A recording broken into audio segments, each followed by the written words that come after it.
দলের জনপ্রিয় যার নমিনেশনটাকে তাকিয়ে দেবে, এটাই দল নির্ধারকরা চিন্তা করছেন।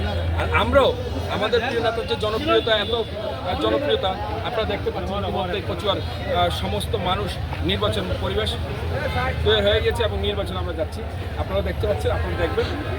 ইনশাল্লাহ আমরা আমাদের এই কচুয়ার রাজ্যটিকে সুন্দর এবং সৌহার্দ্যপূর্ণ পরিবেশে নিয়ে আসতে পারব।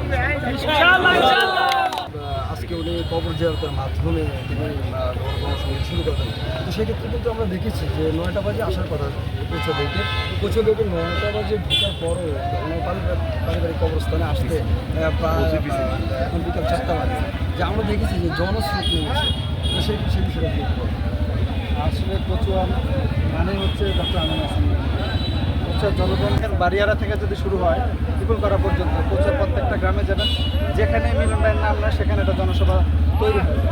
আর মিলন ভাই যদি ওই রাস্তা দিয়ে আসে সেটা অটোমেটিক্যালি জনসভাতে পরিণত হয়। তারই একটা নজির আপনারা আজকে দেখেছেন যে বাড়িয়ারা থেকে শুরু করে প্রায় 10 কিলোমিটারের একটা গণসংযোগের মানুষের লোকারণ্য, এত জনগণ তার তাদের ভালোবাসা প্রকাশ করার জন্য মিলন ভাইয়ের জন্য সারাদিন কষ্ট করে জুম্মার দিন না খেয়ে এই পর্যন্ত ওনার বাড়ি পর্যন্ত ফিরে এসেছে। আমি একটা কথা বলতে চাই, মূলত উনি আজকে যে মেসেজটা দিতে চাইছেন, বাংলাদেশ জাতীয়তাবাদী দলের ভারপ্রাপ্ত চেয়ারম্যান জনাব তারেক রহমানের 31 দফার স্বরূপ উত্তম যেই এবং প্রধান যেই কাঠামো, সেটার মধ্যে হচ্ছে নিরপেক্ষ নির্বাচন। তারই ধারাবাহিকতায় আজকে বাংলাদেশ জাতীয়তাবাদী দলের নির্বাচন করার জন্য, দানের শীষের পক্ষে নির্বাচন করার জন্য ডক্টর আমিন হাসান মিলন এবং বেবি আপা গণসংযোগ শুরু করেছে। মূলত এটা হচ্ছে আজকের মূল মেসেজ। ছাত্রদলের স্লোগানে মুখরিত ছিল রাজপথ, কি বলতেন? ইনশাআল্লাহ আনোয়ার হাসান মিলন ভাই দানের শীষ নির্বাচন করবেন এবং গ্রিন সিগন্যাল পাইছেন। কচুয়ার সাধারণ জনগণের আশা ছিল, দোয়া করতো সবসময় যে আল্লাহর কাছে যে আল্লাহ যেন হাসান মিলন সাহেবকে কচুয়ার নমিনেশন দেয়।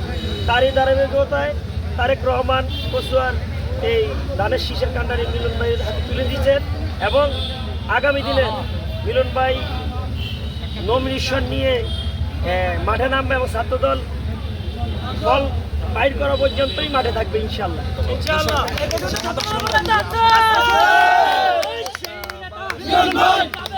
মিলন